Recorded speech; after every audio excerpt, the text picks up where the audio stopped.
ஹல்லேலூயா. இன்று அதிகாலையில் பரிசுத்தரின் வார்த்தையை நாம் தியானிக்க இருக்கிறோம். இந்த நாளிலே கூட யாத்ராகம புத்தகம் 15வது அதிகாரம் 26வது வசனம். நீ உன் தேவனாகிய கர்த்தரின் சத்தத்தை கவனமாய் கேட்டு அவர் பார்வைக்கு செம்மையானவைகளை செய்து அவர் கட்டளைகளுக்கு செவி கொடுத்து அவருடைய நியமங்கள் யாவையும் கை கொண்டால் நான் எகிப்தியருக்கு வரப்பண்ணின வியாதிகளில் ஒன்றையும் உனக்கு வரப்பண்ணேன். நானே உன் பரிகாரியாகிய கர்த்தர் என்றார். அவரே நமக்கு பரிகாரியாகிய கர்த்தர், நமக்கு சுகம் கொடுக்கிற கர்த்தர் என்று சொல்லி இந்த நாளிலே சொல்லுகிறார். தேவ ஜனமே, ஆண்டவருடைய வார்த்தைக்கு நாம் செவி கொடுத்து, கவனமாய் செவி கொடுத்து, அவருடைய கட்டளைகளை நாம் கை கொண்டு நியமங்களின் படியெல்லாம் நாம் செய்கிற பொழுது எகிப்தியருக்கு வரப்பண்ணின எந்த வியாதியும் நமக்கு வராது என்று சொல்லி கர்த்தர் சொல்லுகிறார். அவரே நம்மை பாதுகாக்கிற ஒரு தேவனாய் இருக்கிறேன் என்று சொல்லுகிறார். தேவ ஜனமே, இன்றைக்கு நாம் உலகத்திலே பெருகி கொண்டிருக்கிற வியாதிகளை நாம் பார்க்கிறோம்.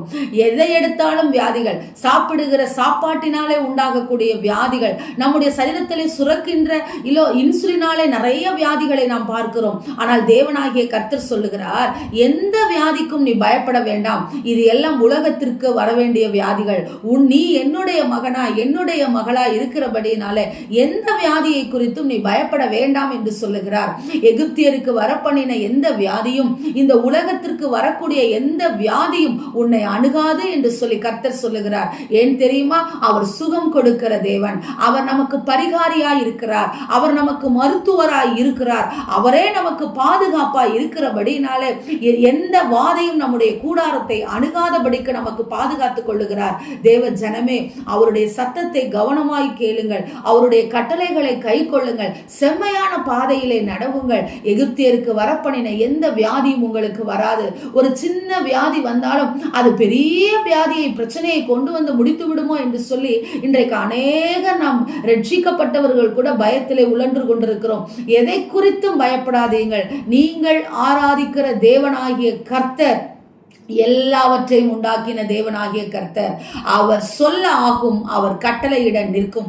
அவர் சொன்னால்தான் எல்லா காரியமும் இந்த உலகத்தில் நடக்கிறபடியினாலே அவர் சொல்லுகிறார், உங்களுக்கு எந்த வியாதியும் வராது. நான் உனக்கு சுகம் கொடுக்கிற தேவனாகிய கர்த்தர், நான் மருத்துவராயிருந்து உன்னை பார்த்து கொள்ளுவேன் என்று சொல்லுகிறார்.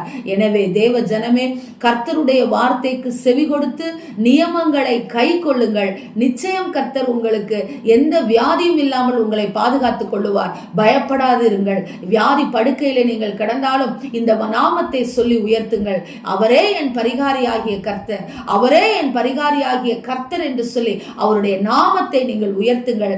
சுகத்தை கர்த்தர் கொடுப்பேன் என்று சொல்லி வாக்கு கொடுக்கிறார். Amen. Praise the lord. Hallelujah. நேசிக்கிற எங்கள் நல்ல தகப்பனே, உம்முடைய காயப்பட்ட கரங்களில் இருந்தும் கால்களில் இருந்தும் விழாவில் இருந்தும் வடிகிற அந்த இரத்தத்தின் வல்லமை எங்கள் சரீரத்திலே சுகத்தையும் பலத்தையும் ஆரோக்கியத்தையும் கொடுக்கிறதா இருக்கிறது என்று சொல்லி நாங்கள் விசுவசிக்கிறோம். ஐயா தகப்பனே, நீரே எங்களுடைய மருத்துவர், நீரே எங்களுக்கு சுகம் கொடுக்கிறவர் என்று சொல்லி ஆண்டவரே, உம்முடைய நாமத்தை நாங்கள் எங்கள் வீடுகளிலே உயர்த்த, எங்கள் சரீரத்திலிருந்து நீரே என் பரிகாரி ஆகிய கர்த்தர் என்று சொல்ல கர்த்தர் கிருபை கொடுங்க ராஜா.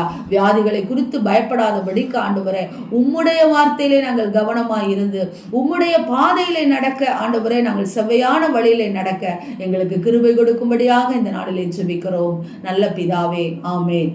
Price the lord. ஹல்லேலூயா.